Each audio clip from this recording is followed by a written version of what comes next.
1 rolling.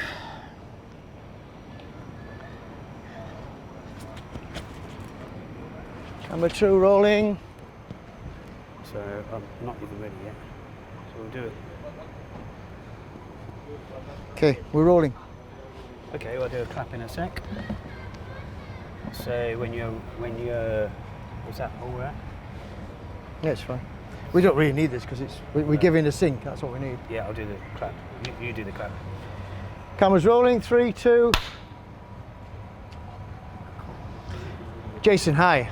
Yeah, hi. Nice to meet you. Nice properly. to meet you too. We've spoken a bit before, sort of on a call, and it's really good to finally get to meet you and know a bit more about yourself, because you seem to have lots of different heads.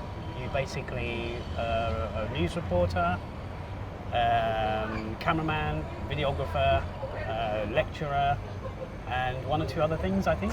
I've worked on radio quite a lot. DJ'd. Yep. 105, 95.5, 107, pretty much the English language stations in Bangkok, and been living out here now for, this is my 34th year. Wow.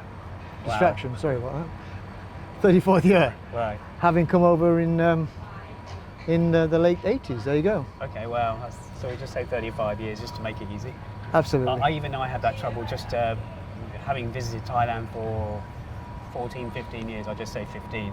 But first of all, we're in Benjasari Park, which is a small park in the centre of Bangkok. Yeah. It's kind of the little sister of Benjakitti Park, which is just over that way. Now, I've got some questions for you, because there's so many aspects of your life that interest me, and hopefully those people listening. Right. And I wanted to start with your first time in Asia, but in particular filming in Asia, because I know that you came to Asia, I think it was India first. Yeah, absolutely. But at some point you were immersed in the filming side and the news reporting side. Yes. So when did that all tie together? Well, back in the 80s, I worked in Norwich in newspapers and basically press photography. Okay. And we always had part of that was TV news, so I always had some sort of video recording device, a camera, so some description. Usually beta cameras or big heavy duty TV cameras of those days. And then I just thought, well, let's just dump all that heavy equipment and move into some lighter equipment, because I want to travel a lot more. It's not so easy with a beta camera unless you've got a team of, a team with your crew. So I then got back. I'd sort of been traversing between both stills and TV and video, but mainly started to shift more towards TV style video production. My passion, whatever it is, it's image creation. Whether it's TV programs, whether it's news, whether it's sport. And one of the things that I think that really was got some rappers in the distance. Yeah, we've got everything going on here. We're in Benjasiri Park, right next to also got Emporium. Occasionally we've got the BTS metro passing by. Yeah, it's cool. We thought it would be a great place for atmosphere. We've got the gym area, training. We've got a little lake or pond. Is it a pond or a lake? I would classify that as a pond based on my travels of the Lake District. Yes, that's the Lake quite a big District. place. One of my favourite places on the planet. But so it was a bit of it wasn't really a transitional phase. It was more of an adaptation of bringing into my life which things would not only be a pleasure for me to be able to produce and shoot, but obviously generate an income. Still photography admittedly gave me a good income through the 80s. Yep. Press photography, sports, and working with peripherals and various other newspapers and whatever else and agencies in England. But I then sort of caught a plane to, like as if the plane was just passing by, and I jumped on. I actually got on a plane to Bombay. Yeah, one plane, there's about 3. It's like the buses, right? They come at three at the same time. So I got a plane to Bombay in mid '88. Right. Okay. And landed in Bombay. Much to my astonishment, it was just like my eyes, having been like a very well protected kid in the UK and always living in sort of a relatively decent lifestyle. And then landing in Bombay in 1988 was like the most bizarre thing I could ever think of doing. I mean, you land in India from having no knowledge of really India itself as a country, Right. and it's absolutely mind-blowing. Yeah. And one of the most fascinating bus rides for me, not from Norwich to, you know, the outskirts of Norwich, but from the airport in Bombay into the city of Bombay, just like puts life in perspective. It's like you just jump into the deep end of everything about life, and you see the poverty, the extreme contrast of poverty and everything else. It was just, for me, I mean, England, you don't see that, right? Yeah. You don't really see the poverty. Not as much. Yeah, of course there are beggars and people on the streets of England, but, and I'm not going to say, well, you know, England's a wonderful country and doesn't have any poverty. It's a positive poverty, but because of I suppose because of the weather conditions, you don't see it on the streets. Yeah. People live on the streets in Asia because it's hot. Yeah. But in England, they're all hidden away in hostels or wherever else. Southeast Asia, especially. Absolutely. So, just that ride from the airport to the centre of Bombay, then I just I was just randomly going to places. It was just like I didn't have any real focus. It's like I'm going to go to India, and Bombay's like the best place to go to because it's the cheapest flight. Because if you cross the other side to Calcutta, it's a lot more expensive. So I thought we'll fly to Bombay, and it's a cheap flight, and then I'll just cross the whole country. Yeah. And it was, I had a mate. I had a mate with me who was like sort of tagged on, and but I just felt like this is the place I really want to be a loner, and just really get into the depths of Asia. I feel yeah. No, great question. Well, I feel like if you can handle India, I've been there twice. Not that many places, especially compared to you. But I feel like if you can handle India as an Asian country, you can handle any other Asian country to a degree. So yeah, okay. I get that totally. You know, and over the years of living here, I've had a lot of people have come to me and said, "Well, I've travelled Asia. I've been all over Asia." I said, "Well, okay. Have you actually ever travelled India? Because what encompasses Asia." Yeah.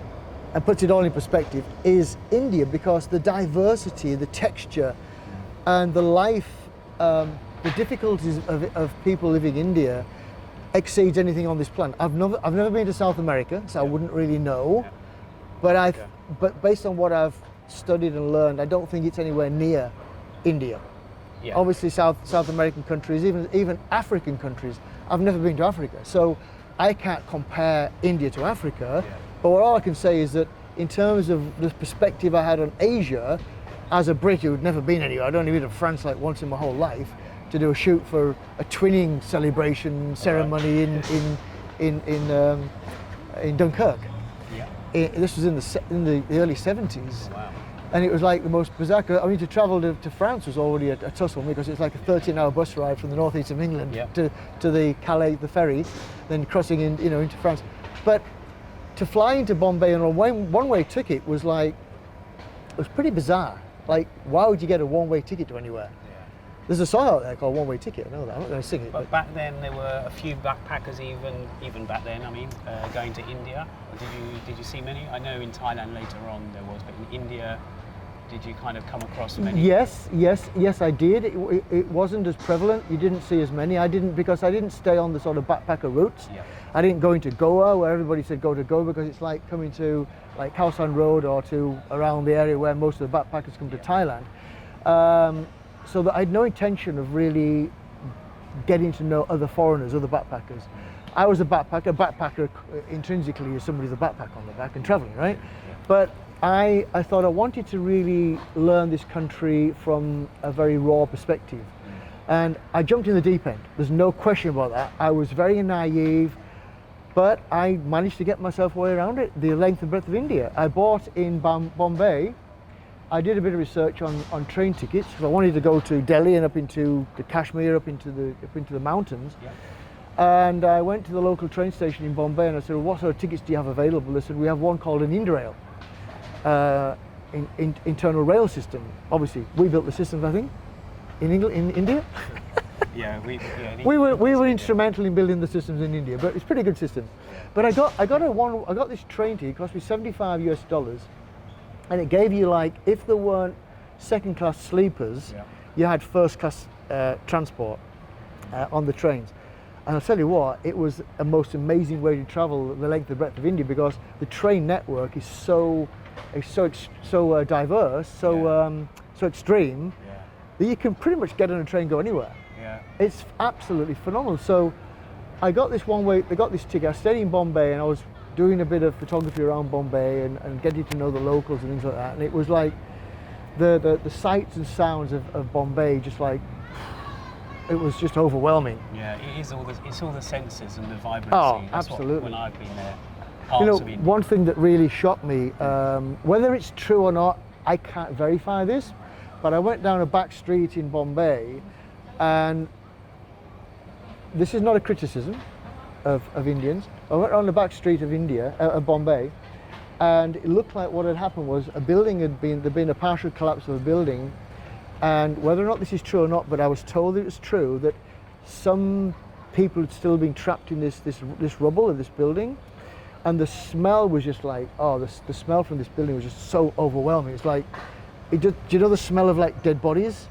So it's carcasses, perhaps. Carcasses, whether it was people, I don't, but somebody said that a building had collapsed, which I could physically see. Nobody could rescue. But nobody had rescued, or there was some people trapped in there, or I don't know.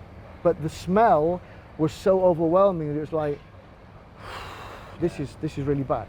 But from that point, it's like, I sort of met with some of the worst experiences in just that small period of time, and then traveling the rest of India was like, it was an open book for me. Yeah. And so, just to remind me, how long was that period from when you set foot in India to when you ultimately left India? It was a total of approaching 2 months. So I bought this 1 month Indrail pass, and that gave basically it was crazy when you had to, if you had the normal system of booking a ticket, it would take you days to get just one ticket. So I got this Indrail pass, and that made life a lot easier. And in fact, in 1988, the Indians were just introducing computer booking systems, which was incredible, because everyone was sat at these desks like typing into the computers, how to the train information. Oh, wow. Pretty bizarre. 88. 88, wow, yeah. Wow. 88, yeah. So when you said about backpacking, were you also a different kind of backpacker in the fact that you had film equipment in your bag?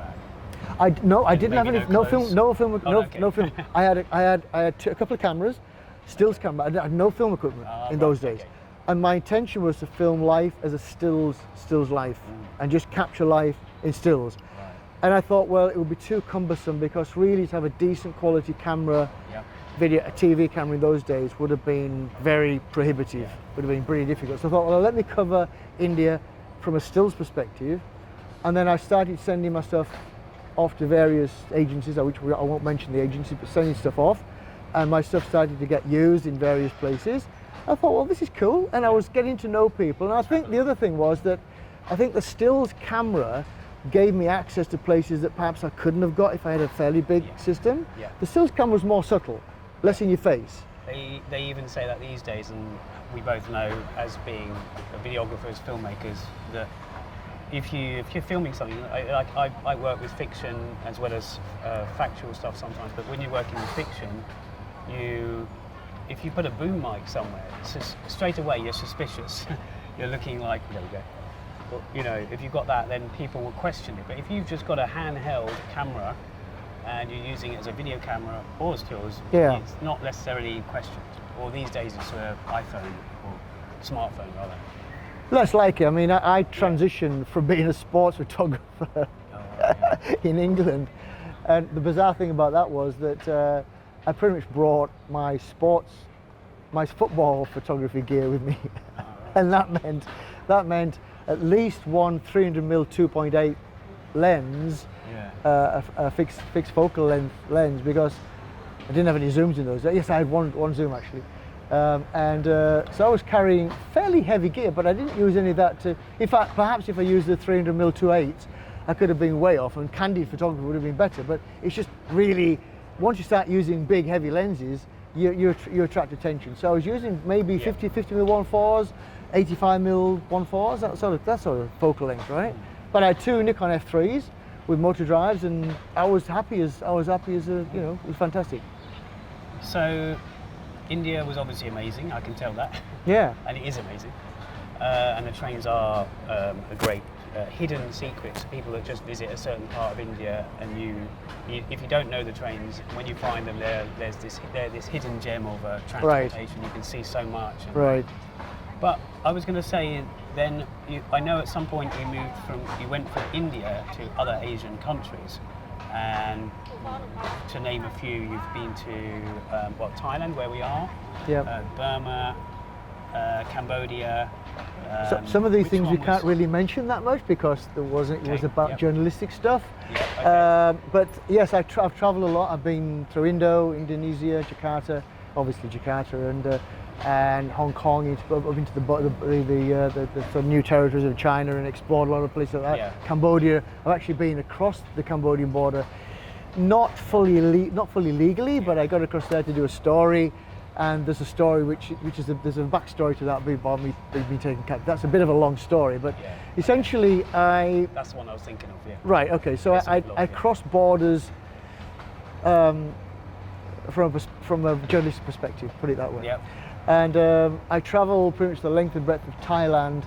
I just fell in love with Thai life, Thai land, and I picked up Thai language pretty quickly, which is quite surprising. And then I was, due to my NUJ, a National Union Journalist and International Federation Journalist membership, I got access to the refugee camps through the United Nations in 1889. Actually, December 88. But my intention was, I'd been studying the Cambodian War way back, and I was very interested in the whole Khmer Rouge story and the refugee side of it. And I decided to really cover it from the refugee perspective. Okay. Well, leading on from that, I've got some other questions here. So obviously we have parallels in our filmmaking. Perhaps I focus on Korea, you focus on Thailand, but you also focus on other things. And I know from your YouTube channel, which is not your typical YouTube channel in the fact that the content on there is really, really good, first of all. No offense to other YouTubers. But it's also very varied. You recently, just to pick one particular thing, ad hoc, basically, pretty messy. It's very random, to say the least. It's not sporadic, maybe, but it's, you've done so much from covering the recent thing with the monks and the arms service, which is a really good video. It's like 10 minutes, set to music. Where was that again? Where actually does that take place? Well, that's actually the largest temple called Wat Dhammakai, or Dhammakaya Buddhist temple, probably about 35 kilometers from here or something. 30 odd kilometers from here, I would say. It's very well renowned, very well known, enormous complex. And it's a fascinating place to be. I'm totally atheist, but you can't deny the incredible complexity of this whole temple. So yeah, I basically I'm a reporter, news reporter as well, and covering stories. I get invited there quite a lot, actually, quite honest. To the temple. Yeah, to the temple. They want me to ordain, I think, but I'm never going to. But it's just fascinating because they love me to go in there. I don't cause them any problems, and I'm very respectful of their facilities and the whole place there. So I go in there and I film the texture, the colours, the incredible. It's just an incredibly peaceful place to be, and I love filming there. Absolutely love filming there. Fascinating. You've also got videos relating to certain demographics in Thailand. You've got videos, for example, the Russians video. There was also some stuff about Thai massages, really good, authentic Thai massages, where he actually teaches you. Is it you that doing that teaches you words you can use? Yes. Having a massage, so if something hurts too much. Yes. So this is what I mean about it being so varied. You can't really put it into one. I've been invited to present quite a lot of things. I've actually acted quite a lot in Thailand. I got just a bit of a backstory. When I was taken captive in Cambodia, across the border, by the Heng Samrin troops in 1990. I got a bit famous. I got on TV, invited to do a lot of TV stuff, but singing and whatever else. But the story about the massage parlors, the sort of more authentic massage parlors, that was a series where I was the presenter for that, and I was teaching Thai and basically translating that and showing you that if you're having a massage and the masseuse hurts you, then you tell you how to stop it. Jab means hurt, right? Jib, That's the sort of thing. So interesting. Jib is something else. Jib, they sometimes jib. Jab is when he hurts you. What? No, Have I been teaching some other sort of language? We'll do a language lesson. But we'll do a language lesson after this. But you've mentioned the Cambodia thing. It is a really long story, so we might be able to save that for another time. I do know a bit about this, so this is why I didn't want to press too much on that story. But it's entirely up to you if you want to talk more about that. But you ultimately, after India and these other places, you then decided to settle in Thailand. And later on, you became, at times, maybe ad hoc again, a lecturer at the university here, but also a lecturer outside of Thailand. And I wonder, which of those came first, lecturing, and how did they come about? Was that because of your reporting, or was it because of the? It's actually I was quite lucky. A TV production friend of mine, in fact, I still have to thank. He sent me an email once saying that a certain international university, which I won't mention the name, but a certain well-known international university here with a similar name in America but with a different spelling, were looking for actually a studio technician. And I'm pretty good at all that kind of stuff, technical stuff. I've done a lot of electrical stuff and technical stuff and film production stuff. So I applied for the job, and I was quite surprised when I got the job. And it was really about building the faculty of communication art, because they didn't really have anything set up at this particular university. So I went in there and they said, well, what about lecturing for us? I said, yeah, cool. I said, I'm as an adjunct lecturer initially, adjunct, so I was part-time. So when I started to teach at the university, they said, can you work full-time? So I said, well, so I jumped at the chance. I said, well, they said, what sort of money and everything else, so we won't talk about that. But it was for me, because my passion for image creation is such a passion, I thought, well, what's better than having people extol that and really show the people what my passion is, right? And really pervade that. And I really embraced that so well, because I thought, well, teaching maybe is pretty a cool thing to do. And I really dug deep into that, and I really decided to commit the rest of my life to teaching and to filmmaking and to teach other people how to filmmake. And so that's where the Thai university came in as well? Well, actually, that was before. I'd been a guest lecturer at another very large open university, because a friend of mine was a lecturer there, and he said, can you come and be a guest lecturer? And so I went quite often to lecture there, and I have the passion for teaching. I love to teach, and I love to take my knowledge, my background, and give other people the chance to embrace that and move on with that, and hopefully do something useful with it. So I've taught at quite a lot of universities around Thailand. I've travelled all over teaching as a guest lecturer. But the job with the other university was nearly 4 years of full-time teaching there. So. Okay, and one question leading on from that then, with your Thai language knowledge, does that mean, would those lectures have happened, I'm guessing they wouldn't, in the Thai university, would they have happened if you didn't have that grasp? Just for, you could even say bargaining, your jobs, right? Or would you have got those without your grasp of Thai language?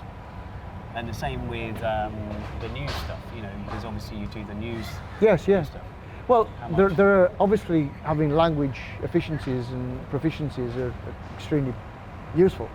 I was fortunate that I picked up Thai language pretty quickly. I don't know why. I studied French for 2 years and I can't even say petit pois. It's crazy, right?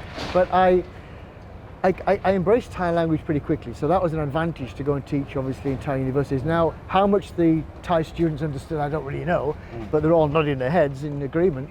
So maybe they did, maybe they didn't. But the lecturers that were a party to that, they said, yeah, your language is certainly good enough to be able to teach. So, and obviously it's got better over the years. But the main university I worked for full time was English teaching, and bilingual. Ironic, yeah. Bilingual. Okay, because obviously, well, again, say obvious, it's not obvious to other people, but if you watch some of these videos, you'll see that they heavily revolve around Thai, or they're spoken in Thai, and so some of those videos wouldn't happen without that knowledge. Sure. And maybe even your collaborators. Sure. Sometimes you work with non-Thais, but sometimes you work with Thais. Well, the majority of my working life here has had to have a substantial level of proficiency in Thai language. And that really has forced me to, well, not only because I wanted to earn money, but also because I just enjoy the challenge of learning Thai and learning a language which I felt I need to embrace this, because I'd pretty much dedicated my life to being here.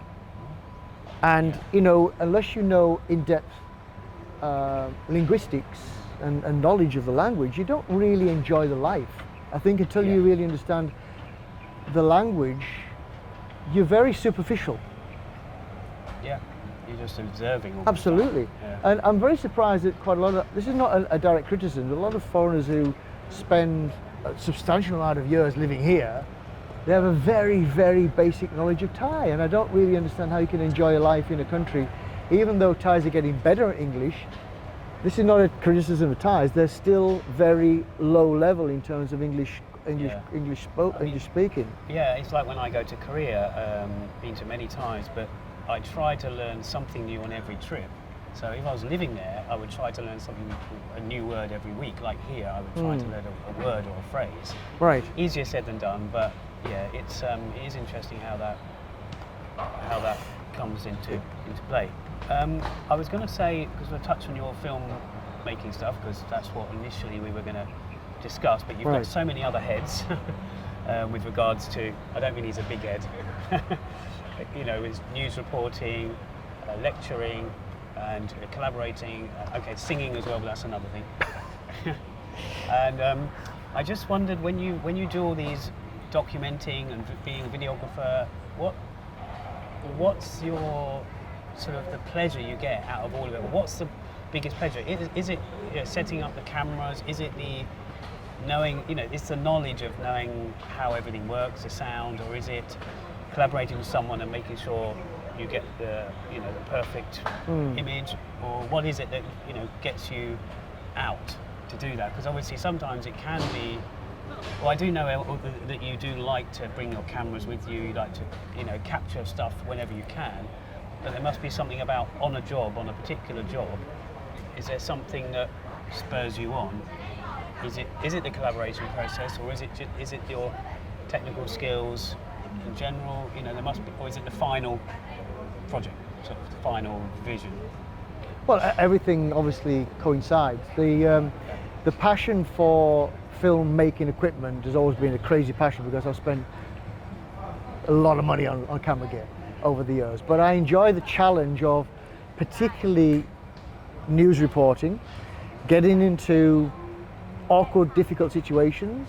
I enjoy the challenge of getting in the deep end sometimes, and I have been in some difficult situations. So, but when I get a news assignment, I very rarely look at it and say, well, this is not really what I want to do. Pretty much everything I do is interesting for me. Whether it's just recently covering the story on the most recent access that China has given to, well, not China's now, because of the regulations for COVID, the opening up of Thailand to allow, opening of China to allow their residents to travel overseas. And then I covered the first flight into Thailand from China just a couple of days ago. So that was the first flight from China in the last couple of years. So everything has its interest, and then covering Russian tourists in Pattaya, interviewing Russians, it was fantastic. You know, I was just walking around randomly saying, "Excuse me, are you from Russia?" Yeah. And they were so nice with me. It was lovely. Yeah. It was so nice. And I've been in war zones. I've been in some pretty hairy situations, but everything has its place in life. I saw a bit of that Russian one, Pattaya. That I don't know whose idea it was, but someone gave them the chance to not only introduce themselves in Russian, in English, Yes. but also to give them a bit of time to speak Yes. in Russian, because Yes. that's nice. You know, it's nice. Absolutely. I just wondered, was that your suggestion, or was it? Well, it was Speak because much? you know, when if anybody feels a lack of confidence because of language difficulties, I mean, the Russians, with all respect to Russian people, generally they speak English really well. There are one or two that weren't quite as confident speaking English. I said, well, listen, you obviously want to express your passion, your enthusiasm Yeah. for being able to come for a holiday in Thailand, and a lot of those people on that particular video are from Siberia. I've been into Siberia. It's an incredibly harsh country, and it was quite interesting that they're coming towards the sort of peak of winter in Siberia. It's like minus 20 degrees in Siberia currently, and they're coming to Thailand. It's like 30 degrees, so it's a completely opposite end of the spectrum. But the unfortunate thing is they've got to go back sometime and go back into the depths of Siberian winter. But I just found it really to be. I've developed this talent, I suppose you could say, or this maybe brazen attitude, just going to people and saying, "Hey, can I talk to you?" Yeah. And generally people are fine. Yeah. Generally people are fine. Excuse me, do you mind if I talk to you? Are you from Russia by any chance? Are you from China? Yeah. You're not painting a bad picture. No, of course so you're not. It's And completely should be fine. So I enjoy. In my early days as a teenager, I was very introvert. I very rarely would speak to anybody, and this has given me a chance to really open up a lot and go out and talk to people that perhaps I wouldn't have spoken to before. Just like saying, "Hey, I'd like to talk to you," right? Yeah. It's cool. Cool. So what about when you get your deadlines for your news things? Yes. We haven't said what you work for, who you work Yes. for, but you obviously work for a certain company. Is it? It's just one company, isn't it, you work for? Do you Well, actually do freelance? I don't. I'm a freelancer, but I focus on one particular agency, which we get really well together. Obviously, as a freelancer, I'm not affiliated to any particular agency, but I've chosen one particular agency to really dedicate a lot of my time to them because they've been really good to me. So that's that's good. It's a blessing. There was a reason for that as well, was because asking that was I wondered how you obviously have deadlines with that. Yes. So I wondered how when you haven't got a deadline, how do you juggle all the other projects you want to do? Like me, you've got a lot more terabytes Right. of files Yes. which you haven't edited into a documentary or whatever. And I just wonder, once you've got a deadline out of the way, how do you then go, right, now I want to do this? Right.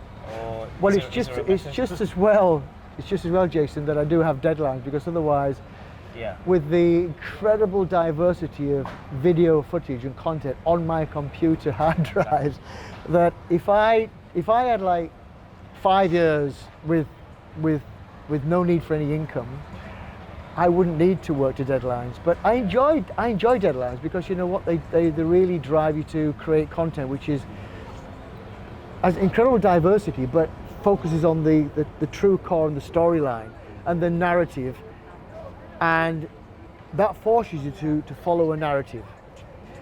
Even though everything I do in life has a narrative, as a dialogue and narrative which you have to follow, because otherwise you've got no storyline, right? Yeah. And it just becomes crazy, it just becomes so random. And in fact, a lot of what I do is actually quite random. It's quite ad hoc. And then I go back to my editing room, and I'm pretty okay at mixing it all together. But you don't mind that, because I love editing, but I've got to take myself somewhere to do it. Like if I'm in a box, I don't necessarily like it. So do you find it easy, no matter what's going on in your other life, do you find it easy to sit yourself there for half a day and you've got no deadline? So do you find it easy to do that? Because you've obviously picked a certain thing out of terabytes of footage. And then do you find it easier? Do you think, well, no, I'm going to go out for a coffee and do it? Right. Well, admittedly, just to let you into a little bit of a backstory, I've recently divorced, so this is relative to my ability to sit in front of a computer screen and edit content that I'm totally passionate for and totally want to put together and compile it. But unfortunately, mentally, the last 8 or 9 months, I have not been there. It's been pretty tough. But I still force myself to sit down and say, hey, listen, you've got not only the necessity to clean up my hard drives and make space for other stuff, and I don't want to keep buying more hard drives, so I say, listen, today, what about this week, I focus on a particular genre of content I have and get it finished, get all the rushes out of the way, and get a final product done, whether it's a 5, 10, 15, 20-minute video clip for YouTube, and get it done and get it finished, because otherwise it just goes on endlessly. And also then, I guess if you do make sure you do it, you can also self-distract yourself from other stuff that is in your life that might be going on. So if you say that I'm going to do that, right. Otherwise you could just take your mind back to you wander off into other tangents. Yeah. But I'm quite lucky in one respect. I moved out of my home, my house with my family, and I now live alone in a condominium. And it's quite fortunate in one respect. Obviously there are unfortunate parts of that, but it's fortunate that I had a pretty nice editing suite back in my house. It was pretty cool. Big sound system and the whole thing, it was pretty cool. But I've now built a similar system, much more compact system for editing. And it's pretty cool because I've got like a skyline of Bangkok. I can look out through I'm on the 8th floor of a building, and I can like look out over the horizon of Bangkok and then come back to edit my screen and just continue working. And I can actually focus quite well. Well, that's just made me think about another thing, because you are a little bit further outside of the centre of Bangkok. Yes, and yes. There's temptations to meet friends. Right. I wonder if that helps as well, not being that close to town. So if your friends say, do you want to meet up? Normally you could, it happens to me now, even though I'm temporarily in Bangkok, I can easily say yes. Right. But if I was when I was living in Lad Prow, which is further out, I could actually say, no, I'm okay, because we'll meet up next week. So I wondered, does that help being so far away from there? I guess you've got a social circle, so Yeah, I do. I found, since I moved to the condo, I've socialised less. Because it was just bad timing. But I do have a nice bunch of friends. Unfortunately, one of my closest friends now lives in Pattaya, so I don't see him as much. But it gives me an excuse to go to Pattaya. Oh, right, go to Pattaya. So, but I'm a biker. I'm a biker, so I don't really care about where people are. Obviously, Bangkok's got its issues with traffic. Yeah. Just cut there if it's okay. Yeah. Just cut on that. Yeah. Well, I was going to say we can stop it anyway. Okay, we're cool. I mean, we've been a while already, so yeah. I mean, the thing is, I'm trying to wrap up. I'm trying to bring it back to the filmmaking thing. Yeah, okay. It's just we covered so much stuff. But right.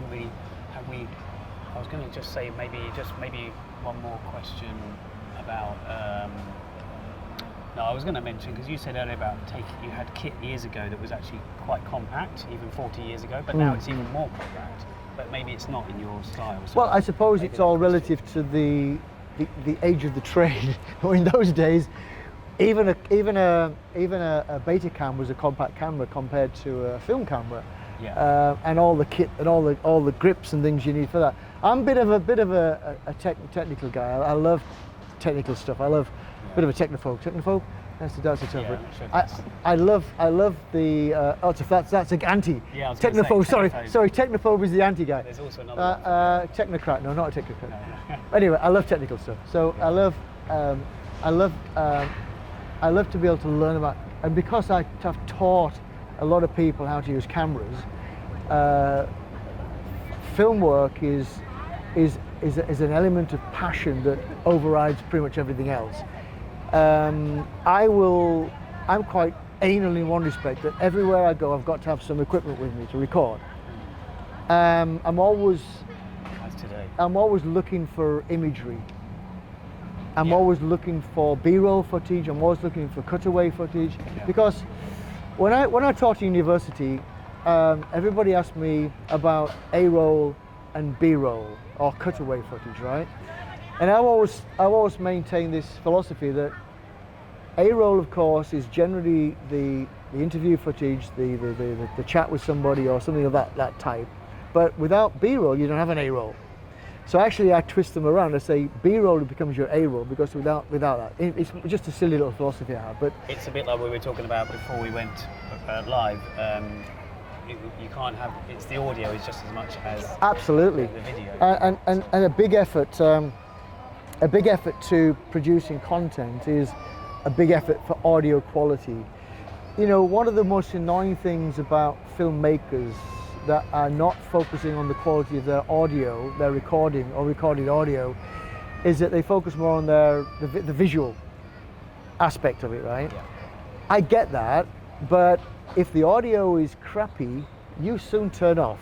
If you've got some bit iffy video footage, you'll still, if the audio is good, particularly if you've got a nice backing track, some nice bed and a nice music bed to that, you will generally follow that through, right? And you'll go through with it. Yep. So I really make a big effort to record high quality audio in pretty much everything I do. And then lighting is for me is my big passion, is light. Obviously photography, photons, light, photography. Without that you've got nothing.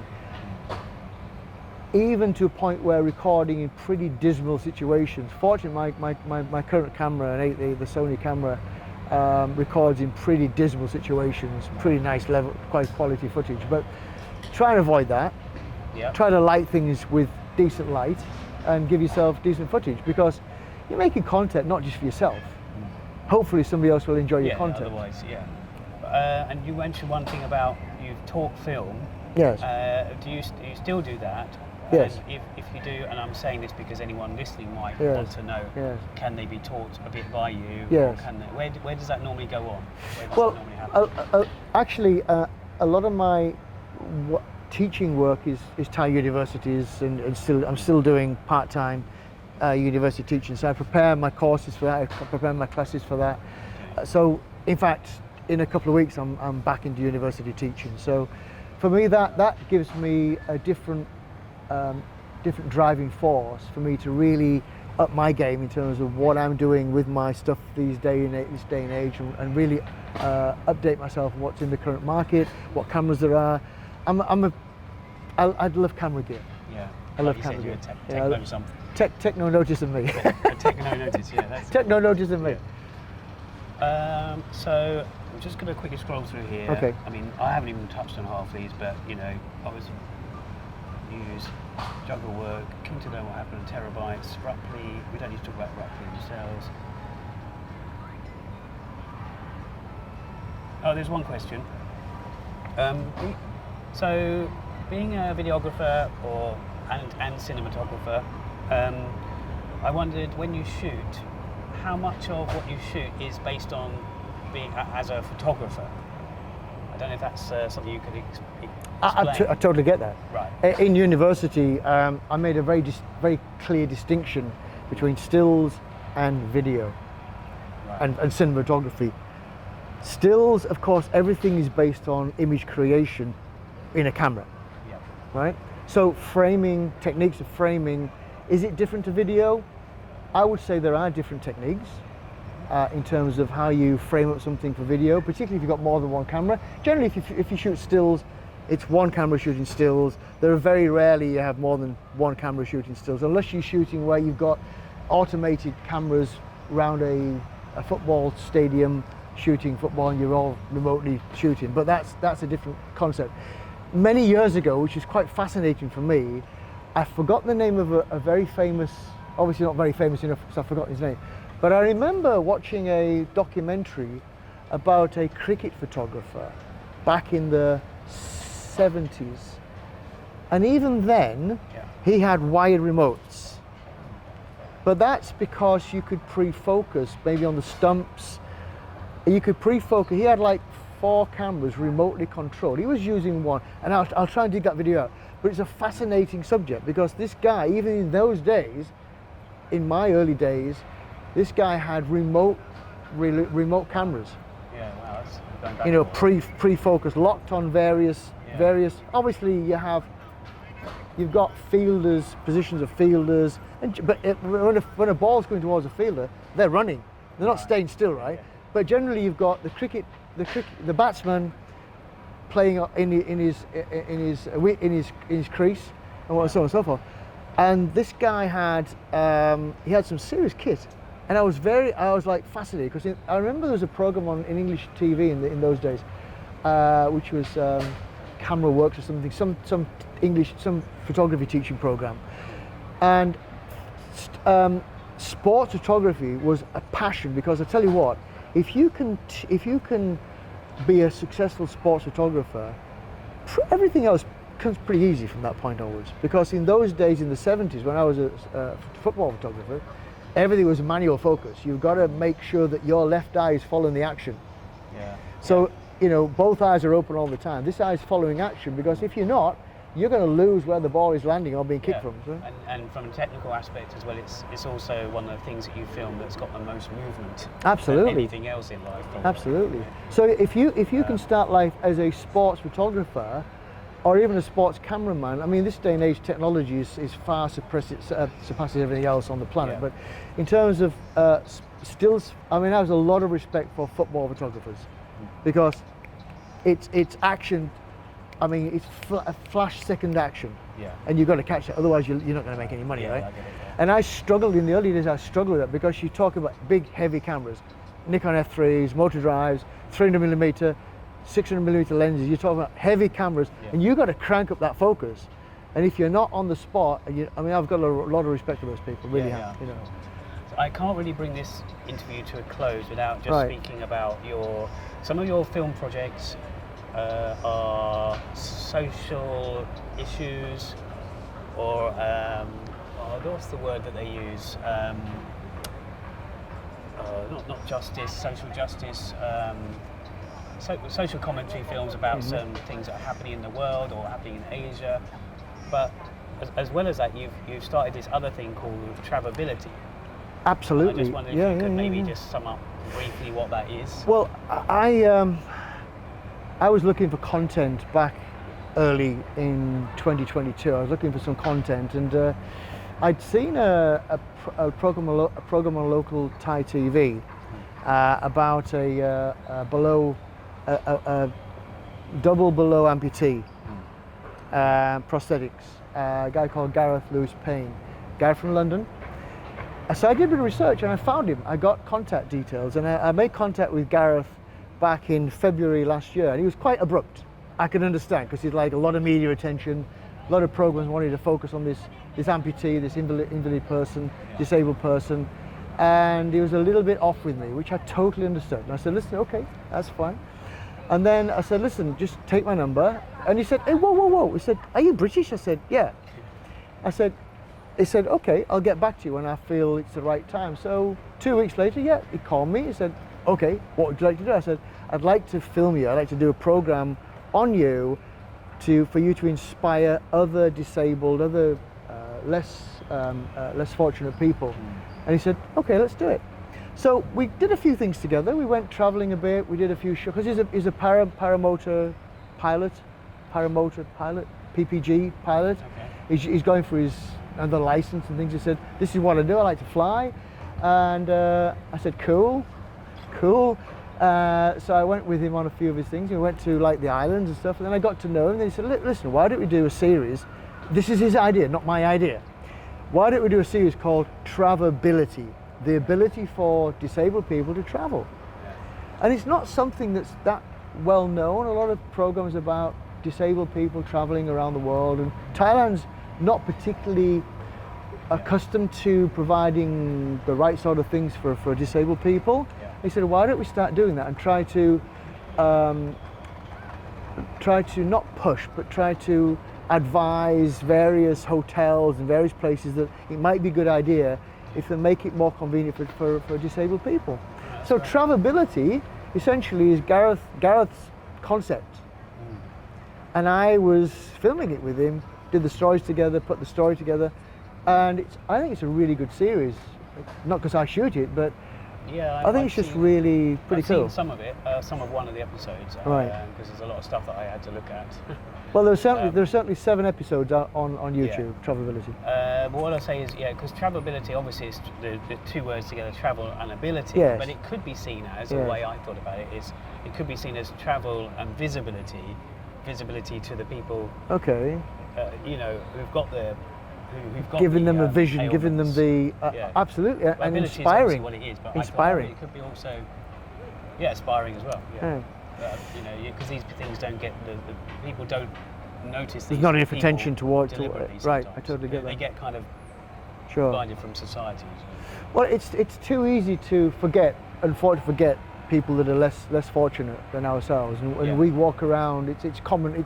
It's just second nature for us to walk around and climb up steps, but it's not for people who are disabled. And there aren't that many places that embrace the fact that it might be better to offer some better facilities for less fortunate people, disabled people around the world. And there's a lot now. On a lot of Facebook groups. There's a lot of amputee groups and stuff like that. And it's really cool. Yeah. And so we're trying to show them that yes, there are efforts being made by local, let's say in council organisations and local authorities, where they're actually starting to say, hey, yeah, let's help out less fortunate people. That it's not so natural for them to be able to walk up difficult areas. So I think it could lead to, hopefully, better development of local communities and things in that respect. That's really good. Yeah. What was the thing I was just thinking of? That people say it when it's not a social justice film, but like Social awareness? Something story, but not personal story. You probably know this, being a news person. Yeah, I'm trying to think too. No, something story. Social conscience. Social conscience. Maybe. More of a conscience. It'll come to me afterwards. Social Alright. conscience. Yeah. Well, I think we'll draw that to a close because there's so many other questions I could ask you, and you've got a life full of, interesting film-related stuff and press-related stuff. Yeah. That we could go on. But I really So we'll do appreciate this. I appreciate the questions today. I really appreciate the chance to be able to give my part of my story. And No, it's been really good for me as well. So we'll chat again. Thank you. Now go off and get a soft drink or something, or coffee or something to soak in the nice to meet you. I feel privileged really to be able to get to know Jason because same life. it's life is like that. There's all these intermangles and people getting to know each other by different associations and things. Thanks. And we should say also one of our mutual friends, Thida. Yes, she's yes. put us in touch with one another. She's Right. a very proactive filmmaker as well, who does stuff for good causes. I love her content. Absolutely Yeah. fantastic. She doesn't fascinating.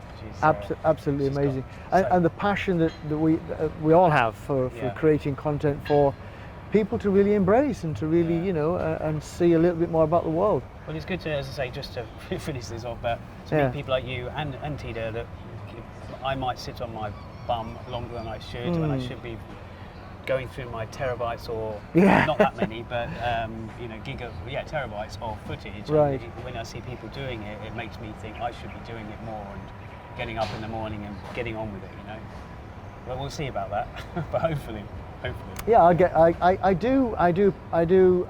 Once I start to create content, start to compile and composite and compile and put stuff together, it's okay. There's a bit of a flow rate there. Yeah, once you get into it. Absolutely. Yeah, it's just that. And generally, I said we don't really have any. Obviously, everything has a narrative. Yeah. If you don't have a narrative, you really have nothing to work to. The narrative is a start to finish. Yeah. Where do you want to end up? Where do you want to start? Yeah, otherwise there's nothing. Yeah, it's just- Otherwise you got nothing. So I do tend to be able to compile my footage. I don't like editing other people's footage. I prefer to edit my own Yeah, footage because me I too. know what's going on there, right? Yeah. And I based get on that, this is the end of this episode today. Yes, that's the end, and we're going to call it. Colleague, cut. thank you for watching this today. If anybody's watching that, it's nice though. We will be. Thank you so much. We've got audio and video this. All right, thank you.